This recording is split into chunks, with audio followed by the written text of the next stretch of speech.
Halo warga Jakarta, bersama saya Anton Haryadi. Berita Jakarta hari ini 13 Agustus 2025 menghadirkan berita pilihan dan informasi terbaru untuk Anda.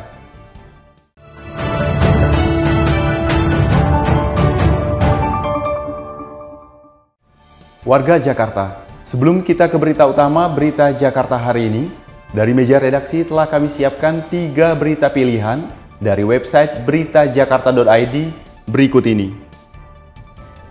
Informasi pertama, Dinas Perhubungan DKI Jakarta melakukan rekayasa lalu lintas di Jalan TB Simatupang, Jakarta Selatan. Rekayasa ini dilakukan sehubungan dengan adanya pekerjaan pemasangan pipa air limbah yang berlangsung hingga Oktober 2025. Selama pekerjaan berlangsung, sebagian lajur di ruas jalan tersebut akan dikurangi. Masyarakat diimbau untuk menghindari jalan TB Simatupang, terutama pada jam sibuk dan menggunakan jalur alternatif atau transportasi umum seperti Transjakarta dan MRT. Informasi selanjutnya, pemerintah Provinsi DKI Jakarta memperpanjang masa berlaku tarif khusus Rp80 untuk transportasi publik menjadi 2 hari, yakni tanggal 17 hingga 18 Agustus 2025. Tarif khusus Rp80 yang diberikan dalam rangka memperingati Hari Kemerdekaan ini berlaku di layanan Transjakarta, MRT, dan LRT Jakarta. Kebijakan ini juga diharapkan dapat mendorong masyarakat untuk menggunakan transportasi publik serta mengurangi penggunaan kendaraan pribadi. Informasi selanjutnya masih mengenai rangkaian kegiatan menyambut Hari Kemerdekaan Republik Indonesia ke-80. Pemerintah Provinsi DKI Jakarta akan menggelar Karnaval Budaya bersamaan dengan acara Car Free Day pada akhir Agustus. Dalam Karnaval Budaya ini tidak hanya akan menampilkan budaya Betawi, acara ini juga menampilkan budaya dari berbagai daerah di Indonesia. Informasi selengkapnya warga Jakarta bisa langsung kunjungi website beritajakarta.id, website berita resmi pemerintah Provinsi DKI Jakarta.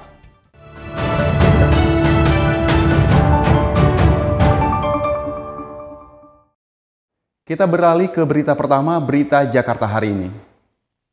Wakil Gubernur DKI Jakarta Rano Karno menargetkan pengguna Quick Response Code Indonesia Standard atau KRIS di wilayah Jakarta bisa mencapai 75% dari jumlah pengguna nasional.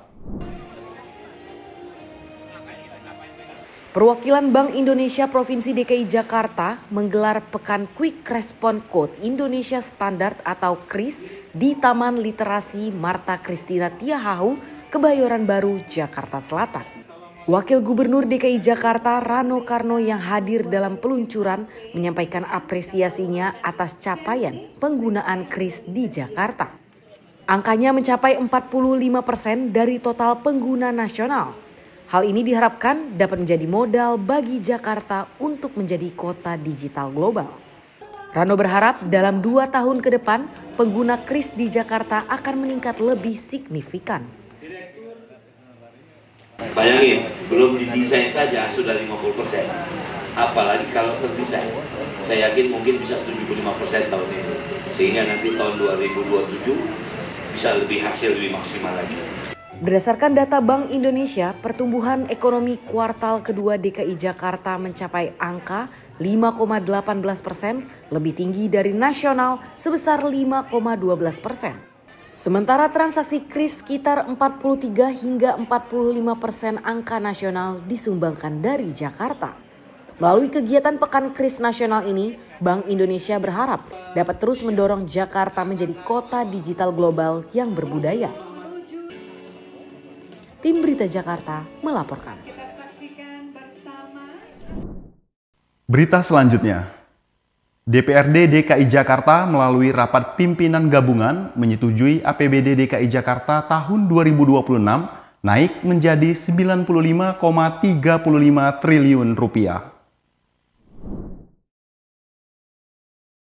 Setelah melalui pembahasan yang cukup panjang dari 5 komisi, Badan Anggaran DPRD Provinsi DKI Jakarta dan tim anggaran pemerintah daerah menyepakati hasil pembahasan rancangan kebijakan umum APBD serta rancangan prioritas dan plafon anggaran sementara APBD tahun anggaran 2026.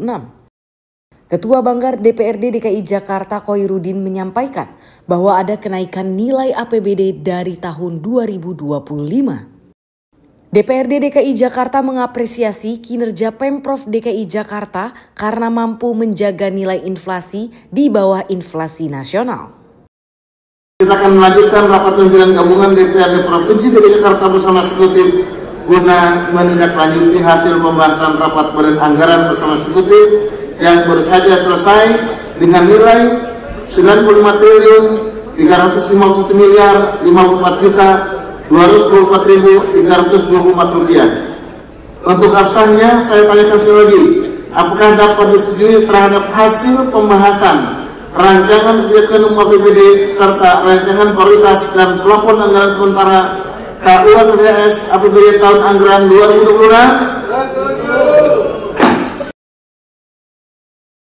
Khoirudin juga menambahkan bahwa kenaikan APBD ini diharapkan dapat menjadi modal untuk Pemprov DKI Jakarta untuk meningkatkan kualitas pelayanan terhadap warga, terutama di sektor pendidikan dan kesehatan. Tim Berita Jakarta melaporkan.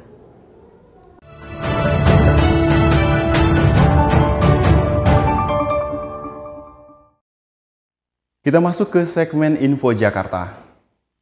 Dinas Tenaga Kerja, Transmigrasi, dan Energi DKI Jakarta kembali menghadirkan Jakarta Job Fair.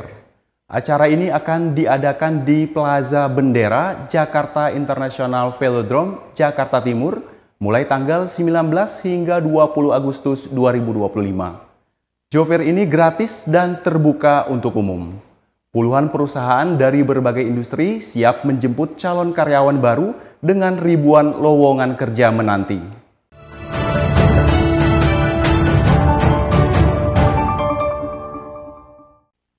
Beralih ke informasi cuaca.